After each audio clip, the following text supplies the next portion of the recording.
Good morning India.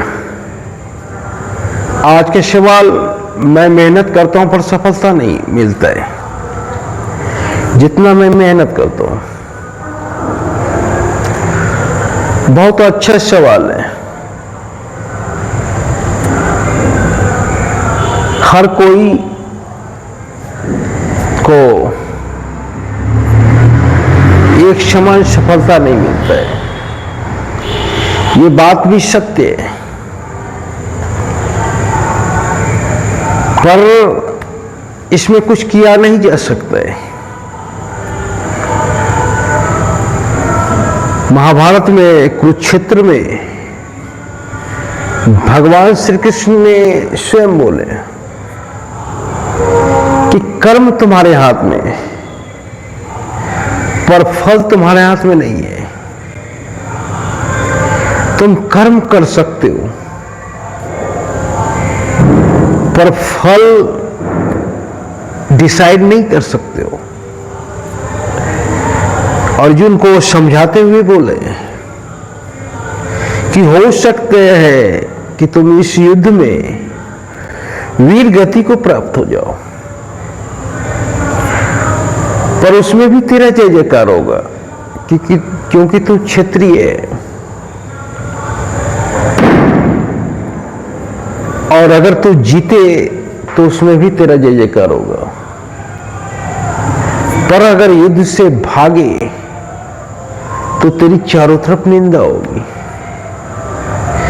मतलब अगर आप स्टूडेंट हैं तो आप स्टडी कीजिए, आप फौजी हैं तो सरहद की रखवाली कीजिए, आप लीडर हैं तो लीडरशिप कीजिए, आप क्रिकेटर हैं तो क्रिकेट खेलिए, आप डांसर हैं तो डांस कीजिए, आप अगर कविता लिखते हैं तो कविता लिखिए, अगर आप पेंटिंग करते हैं तो पेंटिंग कीजिए और उसी में खोए रहिए, दिन रात खोए रहिए। यही आपका काम है। पर सफलता आपके हाथ में नहीं है, सफलता ऊपर वाले के हाथ में, गॉड के हाथ में।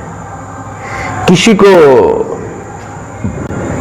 जल्दी सफलता मिल जाता है, किसी को मरने के बाद सफलता मिलता है। हॉलैंड का एक पेंटर हुआ करता था, विसेंट वान गो। और विसेंट वान गो अच्छा पेंटर था, पर उसकी पेंटिंग बिकती नहीं थी और उसे मानसिक पागलपन के दौरे भी आते थे। उसके लिए पेंटिंग करना बहुत टफ काम था, क्योंकि एक तो पेंटिंग बिकती नहीं थी, दूसरा कला समीक्षक और कला मित्र उसका उपहास उड़ाते थे, और तीसरी बात वो स्वस्थ भी नहीं था, मानसिक पागलपन के दौरे आते थे। पर विसेंट जब तक रहा तब तक दिन रात खोया रहा पेंटिंग में। उसे करने में आनंद आता था, उसे बिके या ना बिके इससे कोई लेना देना नहीं होता था। उसे पेंटिंग करने में परमात्मा का दर्शन होता था और वो दिन रात पेंटिंग करता था। यहां तक कि जब हॉस्पिटल में भर्ती हुआ तब भी विसेंट ने पेंटिंग किया। डॉक्टर एगेन का पेंटिंग विसेंट का हॉस्पिटल में ही किया गया, जो आज अरबों और खरबों रुपयों में आपको नहीं मिल सकता है। पर विसेंट की पेंटिंग बिकती नहीं थी। उसका एक दोस्त भी था, गोंगवा।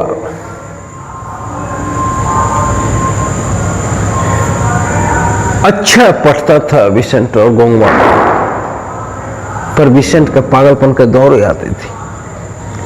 एक दिन विसेंट ने गोंगवा को भी चाकू लेके दबा रहा था। उस दिन से गोंगवा भी उसके पास नहीं आता था। और विसेंट बहुत प्यार करता था गोंगवा से। उसके याद में विसेंट ने गोंगवा की कुर्सी बनाई। वो पेंटिंग भी अरबों और खरबों रुपये में आपको नहीं मिल सकता है। पर सबसे विचित्र विडंबना थी, जब तक विसेंट जिया एक भी पेंटिंग नहीं बिका।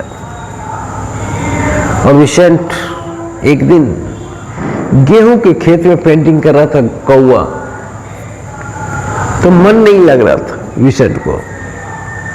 और विसेंट का भाई थियो जो आर्थिक रूप से हेल्प करता था।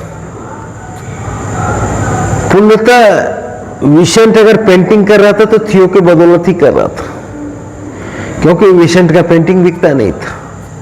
और आर्थिक हेल्प विसेंट का गोंगवा ही करता था।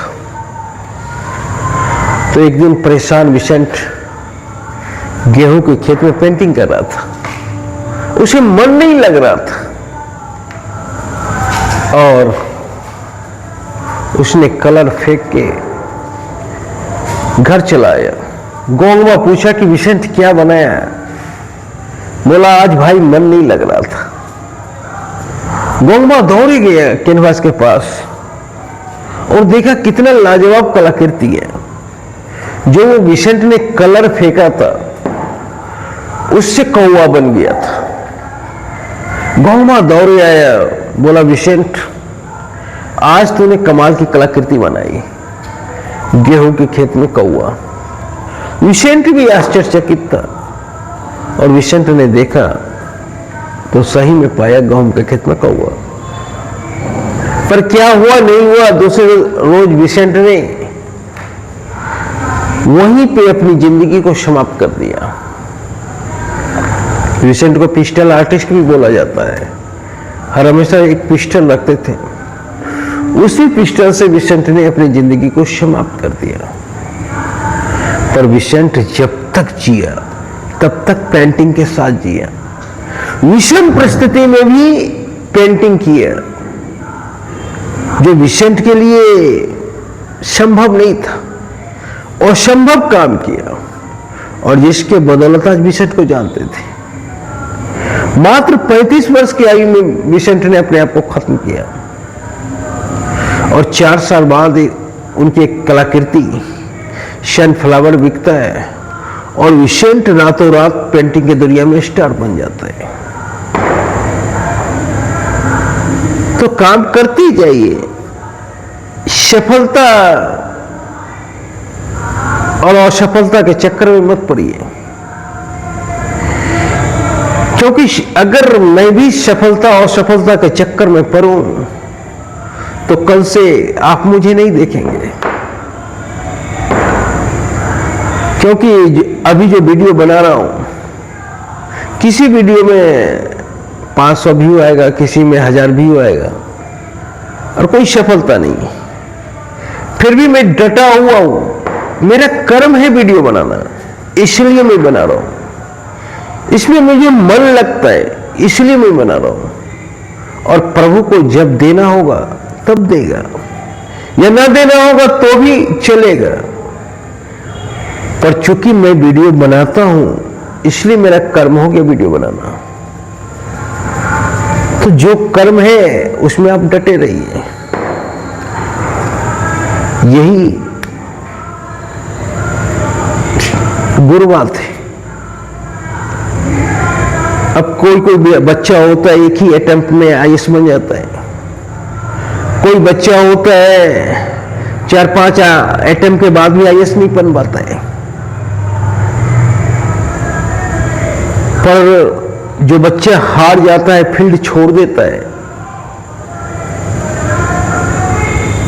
वो उसका तय हो जाता है कि उसका कुछ नहीं होगा। पर जो फील्ड नहीं छोड़ता है, काम करते रहता है, तो उसकी जिंदगी में एक आस रहता है कि हो सकता है चमत्कार हो। और चमत्कार भी उसी की जिंदगी में होता है जो लगे रहता है। अब मान लो मैं पेंटर हूं, पेंटिंग बनाओ ही नहीं, कोई गैलरी में जाए ही नहीं, तो पेंटिंग बिकने की संभावनाएं ही खत्म हो जाएगी। मैं वीडियो बनाता हूं, अगर वीडियो नहीं बनाऊं तो चमत्कार होने का संभावना खत्म हो जाएगा। अगर चमत्कार होगा भी तो मेरे कर्म के द्वारा ही होगा। अगर विषम परिस्थिति में पेंटिंग नहीं करता तो आज विसेंट को कौन जानता है? कोई नहीं जानता विसेंट को। और आज विसेंट के नाम पर हॉलैंड सरकार ने विसेंट वान गो एयरपोर्ट बनवाया। विसेंट की जितनी भी कलाकृति है सब सारी कलाकृति संग्रहित की।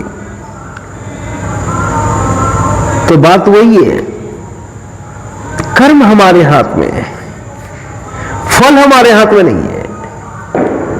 पर अगर कर्म छोड़ देंगे तो ये तय हो जाएगा कि फल हमारे हाथ में आ ही नहीं सकता है। इसीलिए जिंदगी के आखिरी पड़ाव में भी आप डटे रहिए।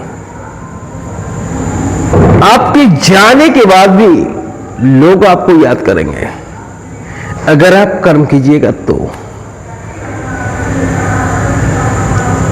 जिंदगी में हार नहीं मानना है। जिस काम की आपने शुरुआत कर दी है